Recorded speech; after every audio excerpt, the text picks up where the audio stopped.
In the Wild West world of podcasting, there is one podcast that is authentic and genuine and continues to stand tall in its originality. Based on a passion for his guests, their work, and his love of podcasting, Derek Thomas and Monday Morning Critic Podcast get amazing, diverse, unique guests found nowhere else. The variety and quality are endless. There is something for everyone.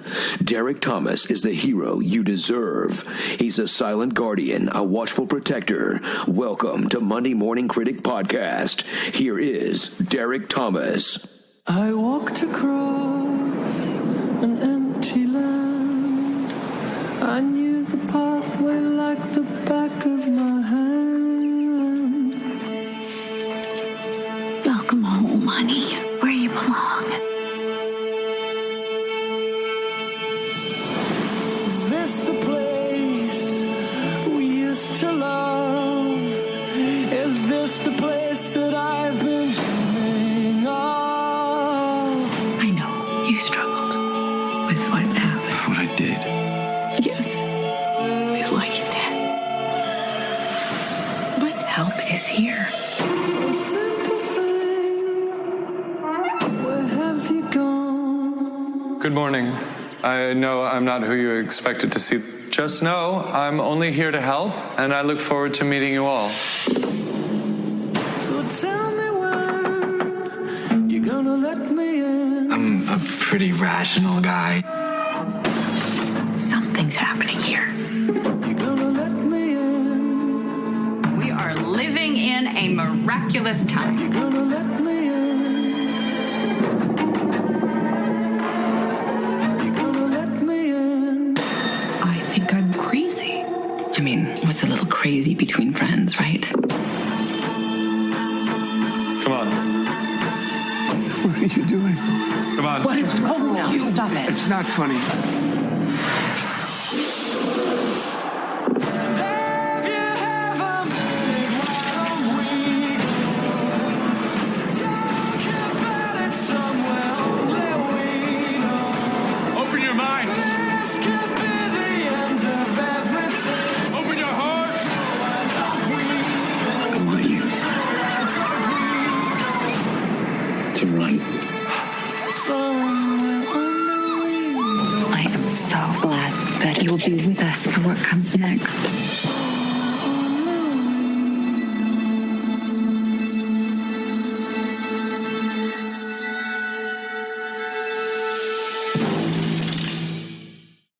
You can currently find Crystal Balint as Dolly Scarborough on Netflix and Mike Flanagan's Midnight Mass. Crystal, welcome to the podcast today. Thanks, Derek. It's nice to be here. Thanks for having me. Good. So trying to connect some dots here, right? So raised in a small town in the Rocky Mountains. Where specifically, Crystal? It's on the Canadian side. Is that correct? Yes. Okay. Yes, I am Canadian, and I grew up in a little tiny community called Canmore, Alberta, which is not so tiny anymore, but it was quite small when I was growing up. Yeah, and I want to say I read, Crystal, where you were one of the very few people of color in that area or in that where the town you grew up in. But I knew you moved around a lot, and I want to touch upon that. First of all, do I have that correct? If I don't, then that's pretty embarrassing.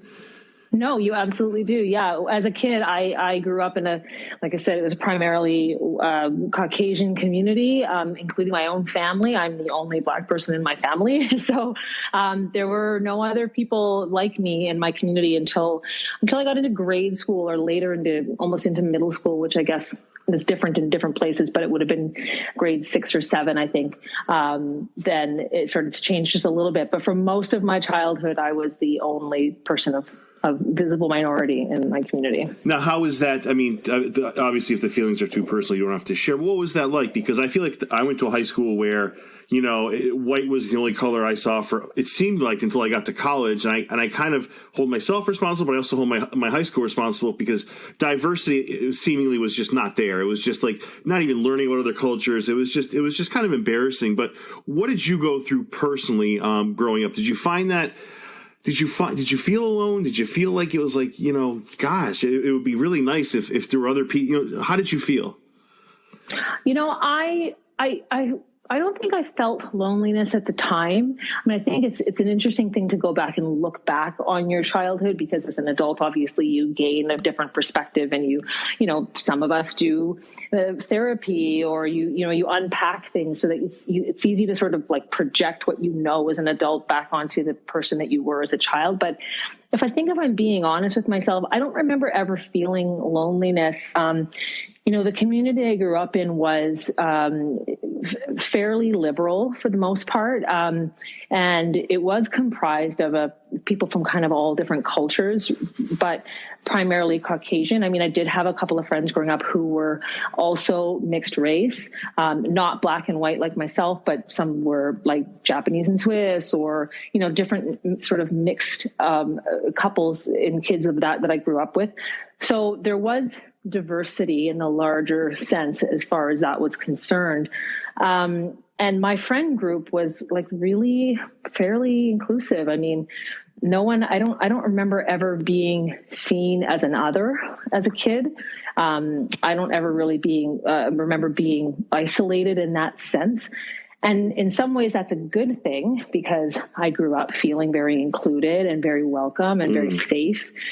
But in some ways that also creates problems later on. And as I experienced in my young adulthood and then even into my 30s, there was this really interesting thing that I had to sort of identify with who I actually am.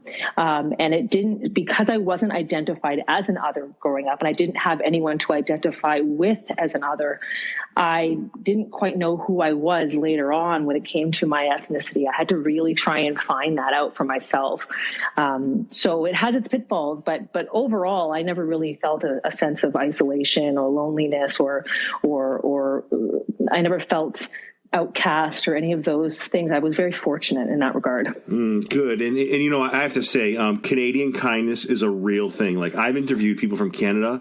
I have never had a Canadian guest that wasn't kind in one way or another. I always feel like people from Canada have a different, and this probably sounds terrible, but I do feel this way. They have a different mindset. I mean, there was nobody it's this kind of indescribable kindness, Crystal, that people the guests I have from Canada, whether it's Toronto or wherever, I always feel like it's kind of an unspoken kindness.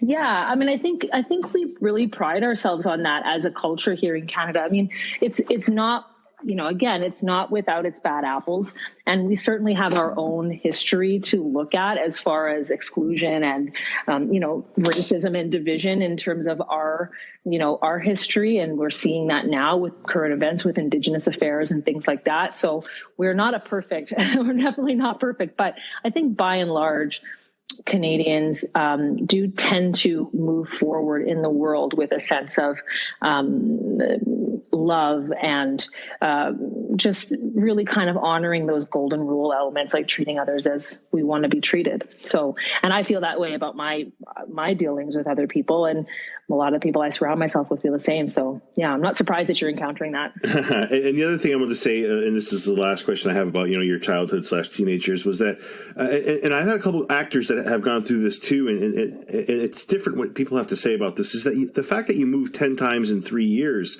does that affect you at all? I mean, that's not an easy transition, I have to believe, Crystal. No, I mean, again, it's an interesting thing, because I moved like 10 times in my little community of like less than 6,000 people. Gotcha. So when I moved, it wasn't like I was moving like I wasn't moving. I mean, I was still going to the same school. I was still hanging out with the same friends. It never really uprooted me. But what it did do, what I've found is that it did kind of crumble the foundation for me of like where home is. Like, I kind of now as an adult, I always feel like I'm not 100% sure that I'm going to be staying here for a long time. And like, I sort of, I don't actually keep a bag packed, but you sort of have that mentality to some extent. It takes a long time to shake that off of like, when am I going to have the rug pulled out from underneath me? And now as an adult, and I'm a mother and a partner, and I have a family here. And so now I'm starting, my roots are a bit deeper, and I feel more settled in that. I'm a little grounded, but for sure in my, again, late teens into my early 20s and even later into my 20s and early 30s, there was that sort of sense of an instability as far as like where my roots were. And it was always, as far as my home was concerned, it was always a little bit in flux. Yeah, and I get that. And there's two other things that I find that you and I are very alike in, is that the reason you got into acting, I feel like movies, I read where movies and television provide like a comfort for you. I feel like that is like exactly... movies have changed my life to a profound effect, right? Is that kind of how you felt too growing up? I mean, obviously you took it to the next level and are very successful at it. But growing up, is that kind of, because I feel like every good memory I have, whether it's with my father or a family member or a friend, movies or television are always involved in some way. Yeah, I mean, I was a child of the 80s, and I spent a lot of time in front of a television for various reasons. As early on, probably as like a consummate babysitter. My mom was a single mom, and my grandparents took care of me a lot, but I spent a lot of time watching TV, both on my own and with them. And then as I got older, it became, like you said, a source of comfort. I would find shows and movies that brought me some kind of a relief or comfort and safety, and I would watch. I'm a chronic rewatcher now to this day. If I have films that I will go back and, I mean, I cannot tell you how many times I've seen films like The Princess Bride or Amadeus, or like I can watch them and remember the dialogue. So, they impacted me from a very early age. And I do believe that even in that sort of young developing mind of mine, I was really deeply moved by the art of storytelling and the art of really escape, right? Being able to, again, I was an only child. So the adventures that you would go on, but through the storytelling and through the movie making or the TV experiences was really sparked my imagination in a really significant way. And I think that just made me love it even more. And then from there, I just sought out wanting to be closer and closer to it. It's music to my ears. And I have to tell you, on Saturday mornings, I go to the theater, and I feel like it's been a tradition for a long time, Crystal, and I feel like my mind goes somewhere else for 2 hours, and I am in such... I hate to use this word, especially with the current movie, with the show you're in, but I feel like I'm in heaven. I feel like I have this experience that nothing else could top. No drink, no drug. It is like, and I'm probably sounding over the top, but it's so true. I've never, ever felt the emotions that movies and television shows bring. Yeah, I mean, it can be, for me, I find it can be like therapy. I mean, I have anxiety, so I have tools and tricks that I rely on in moments that I find challenging if my anxiety comes up. And fortunately, I have those tools at my disposal, but one of the key tools that I rely upon in those tricky moments is film and TV. I will go back to a movie that I love that maybe I've seen, 50 times, that just calms me, that can put me at ease, where I can just separate my brain from whatever is creating that anxious moment. And I can just completely insert myself into that environment. And for one, I find it very cathartic, very therapeutic. And it's sometimes the difference between me being able to get through a challenging moment without having a full blown anxiety attack and being able to get on to my day, even just watching a half an hour of a show that I love. So I totally understand that feeling of it's like going to church. It's like being, in that really good place, Yeah. And some of the ones you didn't mention were, you love The Neverending Story, I believe. Inception is big on your list, and I Love You Man, which is so underrated, and Bridesmaids, obviously. Right? Yeah. But I Love You Man is like one of those movies that will immediately put a smile on my face. Like, I can just watch 10 minutes of that movie and my whole mood shifts. I challenge anybody to find me a movie with a better bromance than they have with each other, Jason and Paul Rudd. I just think it's so great. My rewatchables are a little more, and I find myself skipping around a little bit. So like Shawshank, Green Mile, Inception, I get it. Road to Perdition, Big Fish. So yeah, I absolutely get it. Like, I'll jump around, and it's those moments that we relive on screen. Just before we go into a little bit of your filmography here, I want to ask you, so we talked off here, and I think I knew this, is that you have twins. What did you learn about yourself as a parent, Crystal, as far as these children?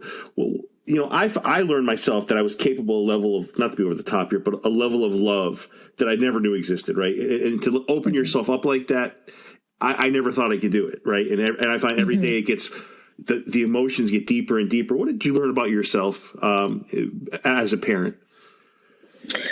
Well, I mean, I'm still learning. Oh my God, it's like the biggest. It's like school. It's school learning 2.0. I mean, it's like a whole other level of consistent, daily, moment to moment learning when it comes to parenting, especially as a parent of multiples, and by which I mean, in this case, twins.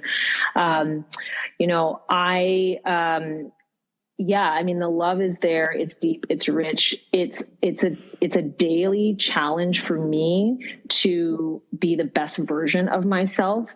Like it's challenged me in ways that I didn't realize I needed challenging in. But now, when I look at it, I go, oh yeah, of course. Like I never really learned like that skill of being the most patient you can possibly be at every turn, especially as we're into toddlerhood. And my twins are, they're almost 3, and it's a tricky time. They're firing on all cylinders, and you just have to be grounded and still and calm. And so what I'm learning most about myself is how much growth is required for me as a person to be able to be the stable, grounded mother that they need. And by no means am I, thinking that, I'm off the charts in terms of my inability to do it, but it really does require a person, and I've had this conversation with a number of my friends in the last year and a bit who are also parents and who are parents of toddlers, or they've just exited the toddler phase. It really requires you as a human being to dig so deep into the core of who you are, to sometimes get through some of those moments. Like tantrums is a real thing. And it's crazy. So the thing that I think that's one of the biggest things that I've learned is just the incredible depth that you need to go to in order to be the most consistent parent you can be, so that your child can just grow up feeling safe and secure and, be able to grow in the ways that they need to grow to be functional human beings, and not everybody does it well, and right. We all struggle. So, and it's moving me and growing me in ways that I will forever be valued. Like they'll forever be valuable to me. And, I only have my kids to thank for that. And so I can take all of those tools into my future with them. And I can take it into my relationships with my partner and with my friends and my family and into my work, so yeah, it's been an incredibly deep growing process for me, and I'm really grateful for it. Well, that's great. Hey, Crystal, solve a question for me right here, a riddle for me. I am not. Okay. I hear are the terrible twos a thing? I feel like some parents tell me it's not a thing. It's not. It's not as bad as they say. Then people say, you believe it. It's real. What is your take on that? Uh-huh. It's 1,000% real. So hold on to your boots because it's coming. I mean, I thought the same thing. I had the same sort of, different perspectives when we were kind of heading into that realm. I thought, some people said, no, it's not that bad. And other people said, oh my God, really, it's crazy. I have, again, the unique perspective of parenting twins. And I do have other friends who have kids who are just, we call them singletons. And their experience of toddlerhood is very different than what mine has been. If I talk to twin parents, though, they get it, and we can have those same conversations. And it's a thing. I mean, the thing to remember about toddlers is that they have no prefrontal cortex yet. Like they're still developing it. It takes a long time for that to grow. So rationality is not a thing. Yeah. Like self-regulation or moderating themselves is not a thing. So these are all things that have to take time to develop. And also they need like conscious everyday effort to see it modeled. And so that's why tantrums happen. And that's why crazy freaks outs happen over what you feel are silly things, but for them, they're huge. So yeah, in my experience, it's terrible twos are a thing. And now the thing I'm afraid of is apparently there's a thing called three-nagers, which I'm just dreading. So my hope is that three-nagers are maybe a little bit better than the terrible twos, but I guess we'll just have to cross that bridge when we come to it. Crystal, ironically, I'm still waiting for adults that I know in my own life whose prefrontal cortex has not developed yet. I'm still waiting for that. But speaking of... That's a good point. Yeah, speaking of parenthood, though, The Good Doctor, you didn't get this one by me. We love The Good Doctor. We think it's such an underrated show. Barb Allen, speaking of parenthood, right? This is a role that hits close to home, right? Just talk about that. Nick Gonzalez, boy, is he a great actor. Missed on The Good Doctor. Talk about that role. Really, really powerful role. Yeah, so that was a really fantastic opportunity for me, and I was really grateful to get a chance to go on that show. That was in the first season. I think it might have only been like a few episodes into their first season, so it was a brand new show at the time. And yeah, the role, I read for it and I really loved it, and sent in a tape. I think I was out of town at the time, and when I was really thrilled to go and do the part because the story was fascinating. I mean, this story, like probably a lot of ER shows or doctor shows, they do tend to pull some of their patient stories from real life things that have happened. They tend to sort of link them to real life experiences. And this was a real story. What happened to Barb's character in the show actually happened to a woman, where the baby had a tumor and in utero that was like bigger than the uterus, like bigger than the baby, and they had to go in utero and do a surgery to remove this tumor. So I found that story and learned about it, which was fascinating. And it was just such a great character to get into, and such the choices that she had to make, like literally putting her life on the line for her kid. I mean, parents do that all the time, right? But it was really a challenging thing. And I had a really fantastic co-star in Niall Matter. And Nick Gonzalez, I had quite a few scenes with him. He's a really lovely actor and a really lovely guy. So that was just a real treat to work with them. And interestingly enough, years later, when I myself got pregnant and, with my girls, I had complications in my pregnancy where I had to have a surgery in utero as well. So I remember kind of thinking back, like, wait a minute, did I manifest this? But nothing nearly as unique as the story of what happened to Barb Allen on the show, but something that was a little bit more run of the mill that they had to go in and do. They do quite often, but still, it was very reminiscent of what I had to go through on that show. Yeah, really well done. And, obviously your filmography includes, for those listening, The 100, Supernatural. We just talked Good Doctor. I'd like to spend the remaining time we have talking Midnight Mass. Very exciting. Mike Flanagan, very passionate guy. Haunting of Hill House left me in a puddle of tears, as did Midnight Mass and Bly Manor. And I know you've answered this a ton of times, but just talk quickly about the role, how you got it, and if you see the passion with Mike, is he there during your audition? Do you see it right away, or do you see it as you go along after you get the role? I guess I threw two questions at you there. That's okay. I can probably lump them in. So I didn't get a chance to audition for Mike in person. My audition was, we received it. So I'm in Vancouver, and my agent had it sent. We were invited to audition out of LA, out of the casting agents in LA, via self-tape, which at the time, you sort of did when you weren't available or if it was from a long distance. But now during COVID, it's sort of the norm about that's how people are auditioning for projects all the time now, as opposed to going in the room.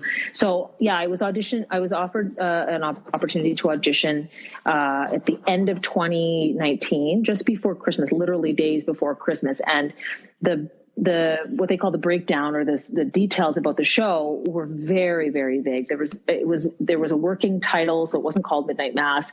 I recognized Mike's name. I hadn't seen The Haunting of Hill House. I'm not usually a big horror fan, so it was on my radar, but I'd never watched it. So I sort of flagged his name.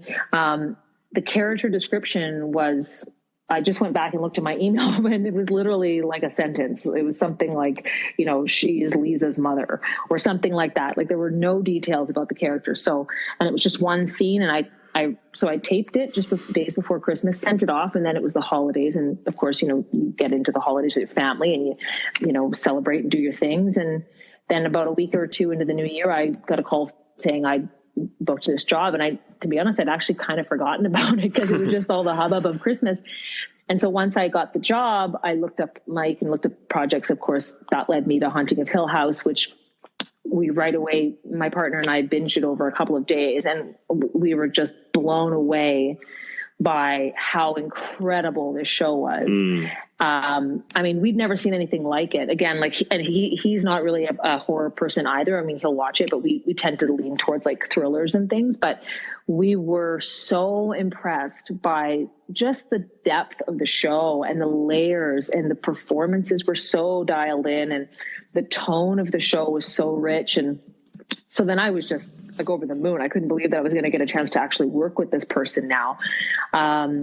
And so the first time I actually met Mike was, I would say about a month or so later after I'd gotten the job, and I got to go meet him and Trevor Macy, his producing partner, at the production office. And they were just both so lovely and really warm and welcoming, and like I felt like I'd known them for a long time. I mean, the way they sort of greeted me, it was like I was just coming into an old friendship, you know. And I never once felt like the newbie coming into this project, because I know he likes to work with a lot of the same people, and there were quite a few familiar faces coming on to Midnight Mass. So, but right out of the gate, they both really made me feel like this integral member of the production, and someone who was, you know, Mike just had these really glowing words about my audition, and that, you know, about my work. And so it was like right out of the gate, I felt super comfortable and safe, and I just trusted him immensely, you know, within a couple of minutes of meeting him, really. And that was really exciting for me, because then I knew, and then once I read the scripts, which again, just blew my mind, and we got all 7 episodes in one go, I could not wait to get started on the show. Yeah, and that's the other thing, you know, is that, not to jinx your future projects, right? But that when you're in a Mike Flanagan project, the potential for other projects exists, right? There's potential for another. So, I mean, not to jinx your, you know, future outcome or your future projects, but that's the other thing, right? You know, a guy, he has his troupe of actors that he uses. You know, other people have done it. You know, American Horror Story does it. He really believes in the actors he brings on board.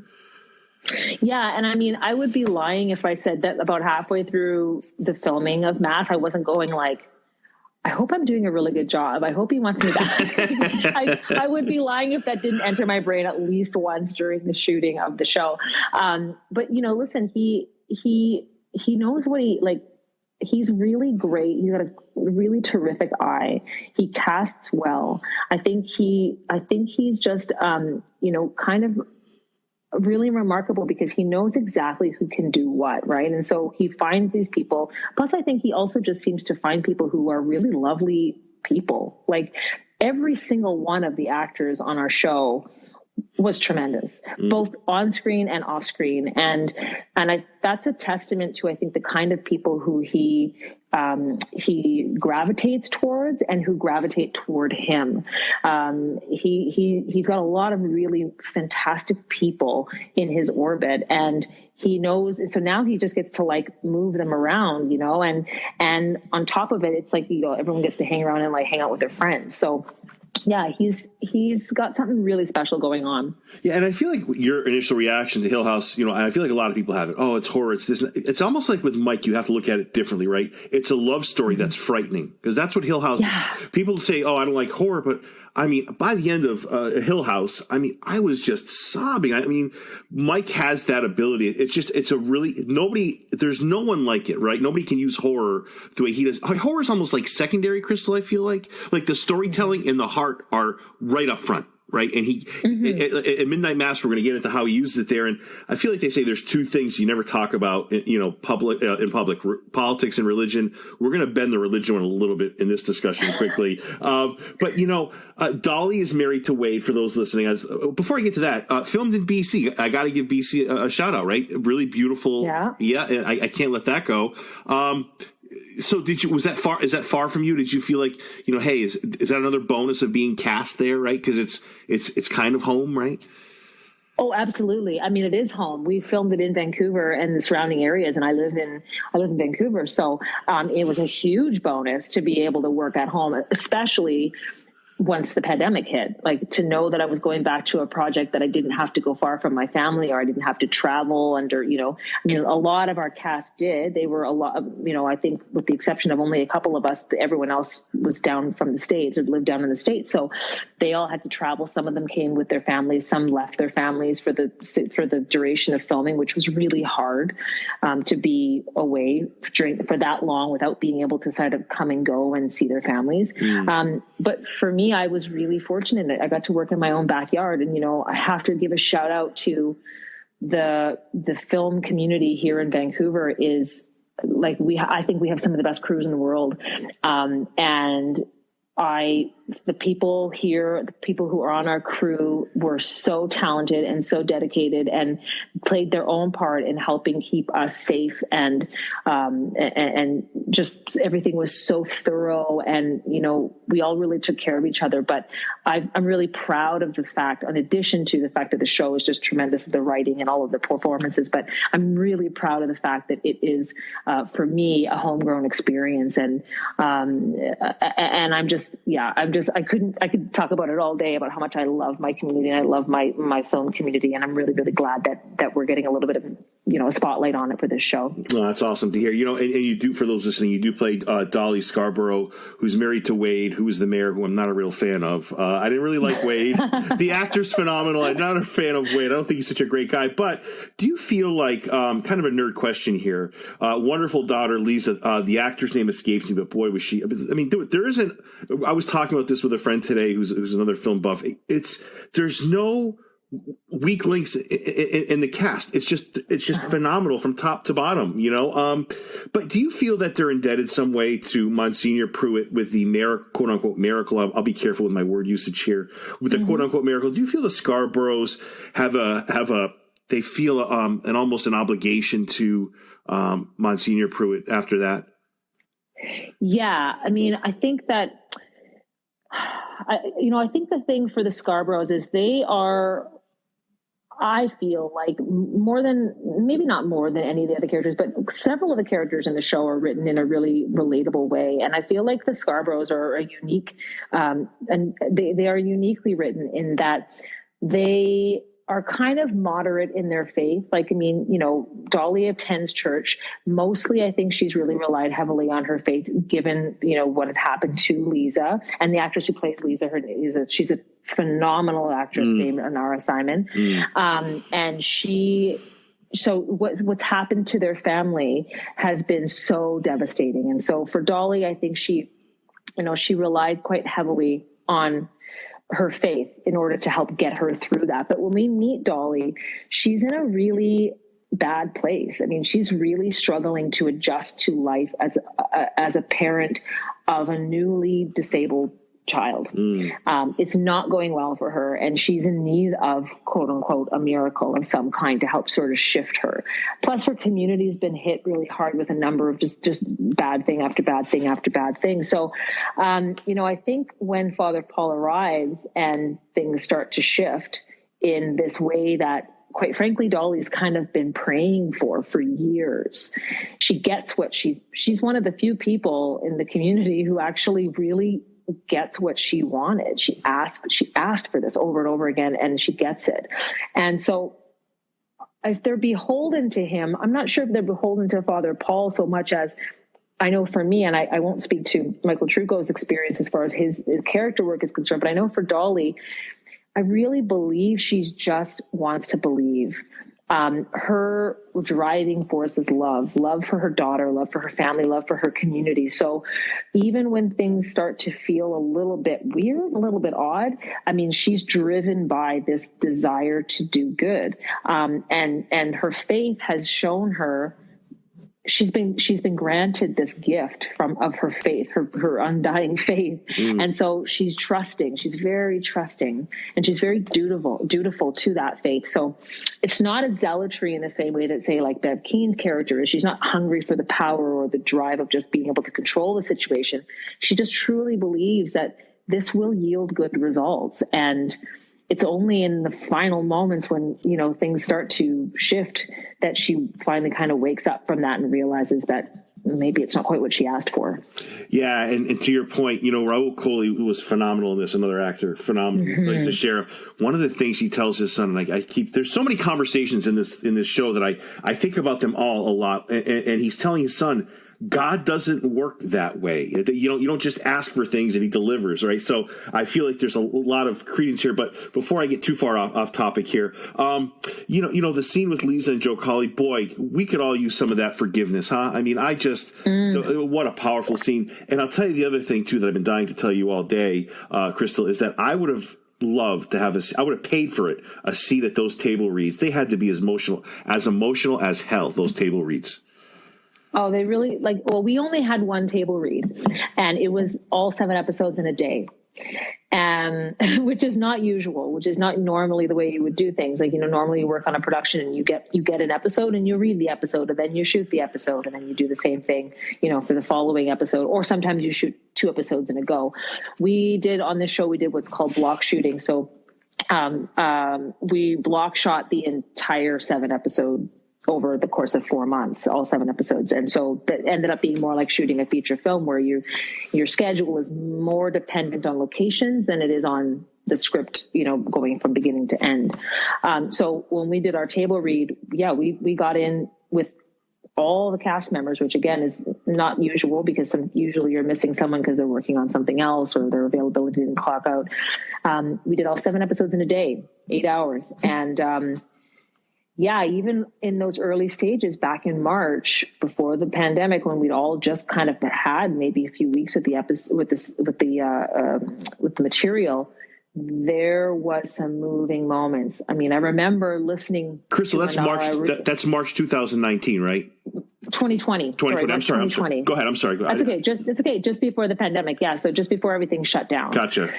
Literally about 4 days before everything shut down. Gotcha. And I'm so glad we had the opportunity to do it before it did.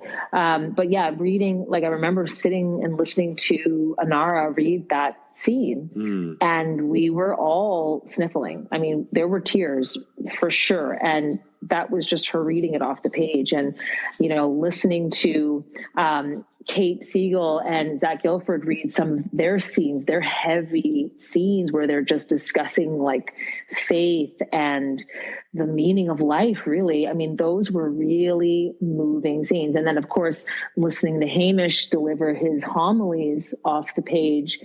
I mean, even those early days, it was, you know, goosebumps. And I remember coming home from that first table read, or that only table read, I should say, and my partner asking me how it went, and I just was like gobsmacked and just telling him, this is going to be really unique.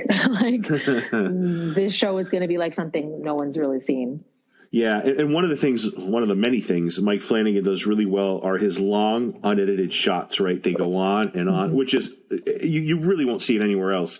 Does that make it, Crystal, does that make it tougher on an actor? Because that would mean an actor has to absorb more of the lines, or is that just part of, you know, what it is to be an actor? But I almost feel like when those extended, I mean, obviously the director of photography, the DP must have, that makes his job or her job a little bit tougher, but you know, I almost feel like the actor has to go the extra mile too, because now, you know, everybody's all in on the shot, but like you have to remember a little bit more, huh? Well, it's a lot like theater, doing these long shots, point. You know? Yeah, and I've done theater, and I know a number of actors who do theater and also work in film and TV, and I don't know how many of our cast have that background, but it is, for me, that's what I find it akin to. It's like, you know, it's like theater, but with a precision that is wholly unique, because in theater, you can, you know, you have your blocking, but you can move where you like ultimately, as long as it doesn't screw up the lighting or doesn't screw up anybody else's cues. But when you're doing a long shot, or what they call a one-er, you got to hit those marks, because sometimes it's incumbent on you to hit that mark so the camera can move to the next piece of action and not catch a shadow, or not catch, you know what I mean? Like not bump into another actor, or, you know, the light's got to be just right. And we were shooting outdoors, so fortunately we didn't have to deal with like lighting issues or anything like that for the most part. But, Of course, there's always weather, but we had a really beautiful day to shoot that scene. But yeah, it is a lot like theater. I mean, he yells action and you start to go. And of course you can cut, but if you cut, if you're cut 3/4 of the way through the scene, you got to go right back to the beginning. So it's, it is stressful. For me, I had very little to do in that oneer, so I feel really grateful. But the bulk of that oneer, I have to give a huge shout out to Michael Trucco, because he was literally like the wheel that kept that scene in motion with his dialogue.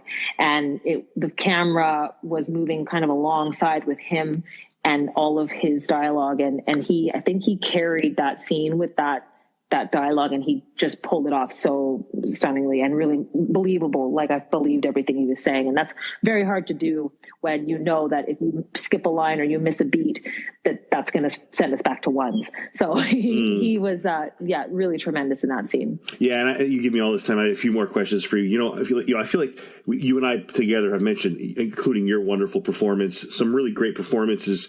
And I would be remiss if I left out Samantha Sloyan, who was Bev. And I feel like everybody has a Bev in their community, right? Maybe not somebody that that you wouldn't trust around food or drink, but everyone has a type of Bev where, they kind of go to church on Sunday but the rest of the week is lived like, they like to revel in gossip. They enjoy when bad things happen to other people, misfortune. And I feel like if there is a religion, which is totally independent on the person, that it would be how you acted and not where you were on Sundays. But I guess that's a conversation for a different point.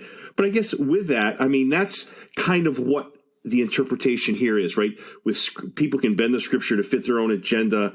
And Mike does a really good job of showing that accuracy. And I feel like the attention to detail here, whether it's the long shoots or whatever, Crystal, is pretty amazing from top to bottom, right?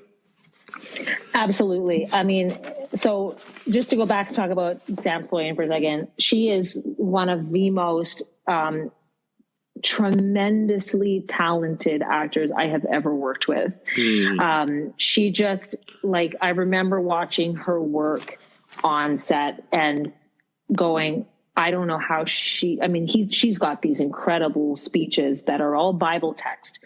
And I remember reading them and going, oh my God, how do you make sense of that? And she brought every single phrase that she spoke to life in a really tangible way. And she just blew my mind. And I got an opportunity to spend a lot of time with Sam on set because we were in a number of scenes sort of in the same periphery. So I got a chance to see a lot of that work up front, but also get to know her, and subsequently we've spent a lot of time just personally. And she's, it's funny because she's like this villain now that people go like, oh my God, Bev Keane. And she's just the kindest, sweetest, most generous person that you will ever meet. And so it's just a testament to how tremendous an actor she is, because to turn like that and give that performance is like, I mean, it's really something else. But listen, Mike, he spent 10 years working on this project and finessing it. And in various incarnations, he flushed out the story and fine-tuned all of the details and all of the dialogue. And so what we get to see is like the result of more than 10 years of his creative process on this thing. I mean, the words he says, every word is chosen very specifically. And again, I think Bev's character, I think the speeches that Kate as Erin and Zach as Riley give, even Inara's speech, like those all are so detailed. They're so specific, and those ideas are so clearly laid out that, I mean, it's just, again, it's a testament to the incredible writing and the incredible amount of time and effort and real soul searching that Mike did in order to put it into this piece of work. Yeah, total awesome team effort. And then by contrast in the show, you have people like Ed and Ann Flynn, and Henry Thomas has been on the show before. Super nice guy. And they're here's hardworking people. They go to church on Sunday. And that's what I was kind of looking at with the show. There's so many concepts. It's going to take me, we finished the last episode last night. It's going to take me, Crystal, forever to digest that last episode. There's just so many concepts I'm thinking about, but one of them obviously is faith, right? And the way it's portrayed here. And, you know, I always feel like I would, no matter what I feel about religion, whether I love it or don't, I would never want to ruin somebody else's love for religion, right?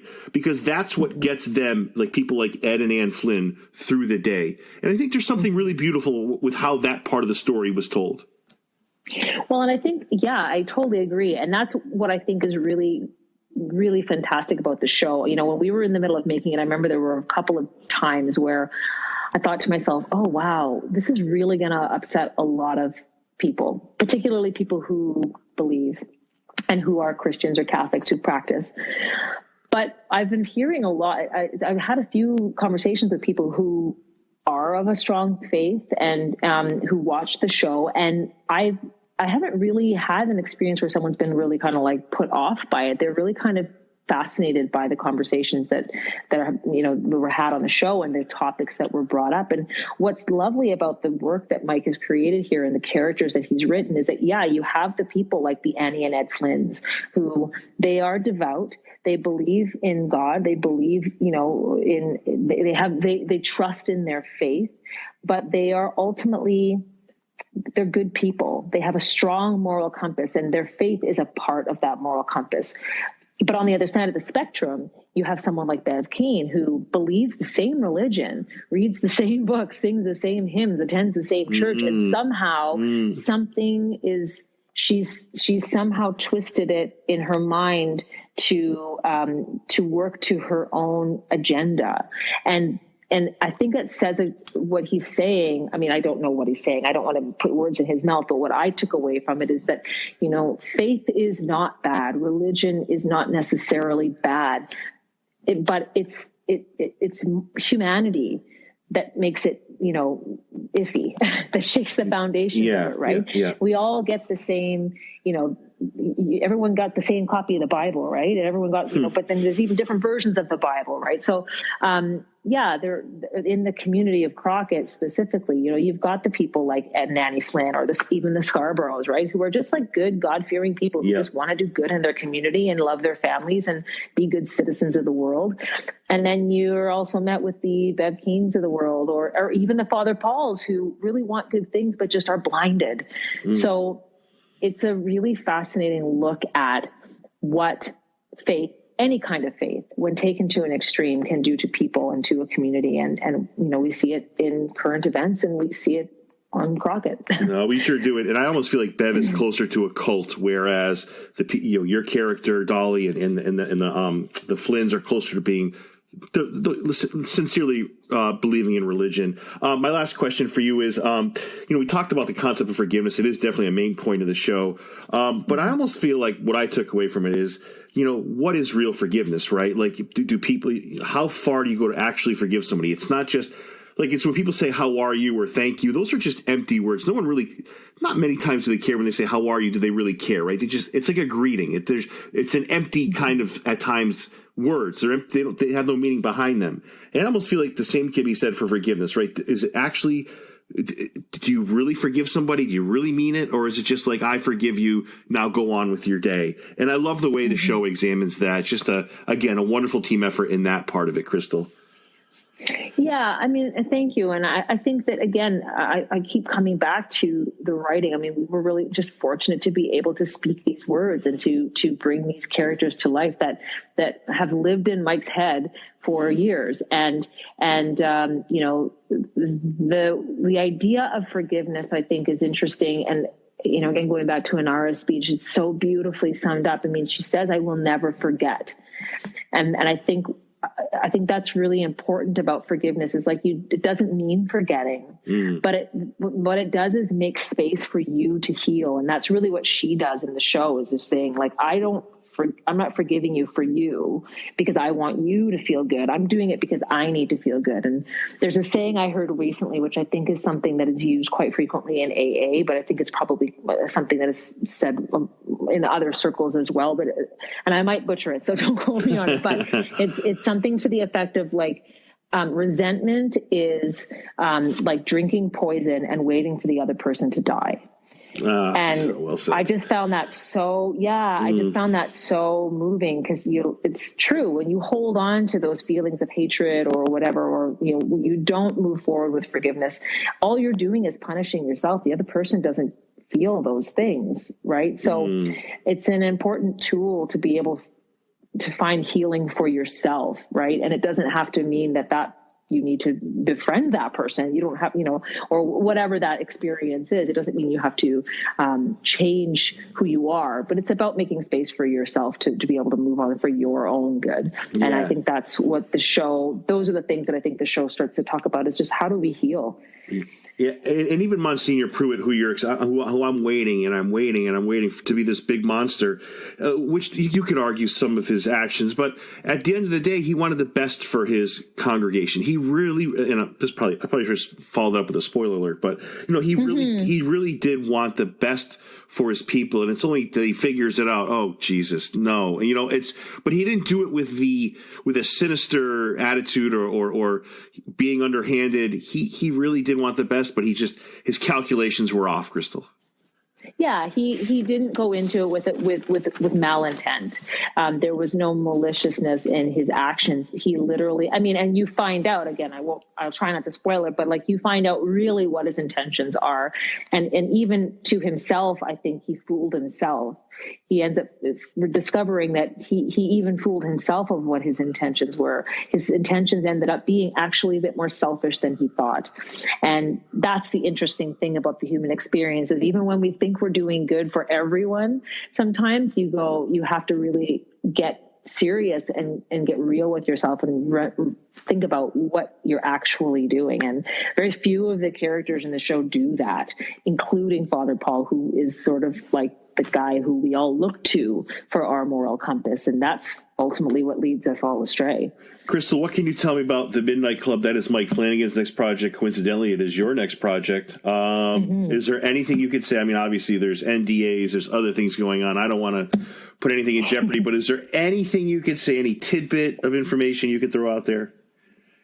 Listen, I can say what little I feel will be helpful, which is that it's, and a lot of this is common information already, but it's not, first of all, not in any way affiliated with the Midnight Mass. It just happens to have midnight in the title. Yep. But the Midnight Club was actually a novel by Christopher Pike. And Christopher Pike was a young adult writer who did sort of horror thriller writing in the 80s and in the 90s. I was a fan of Christopher Pike and read his work and loved it.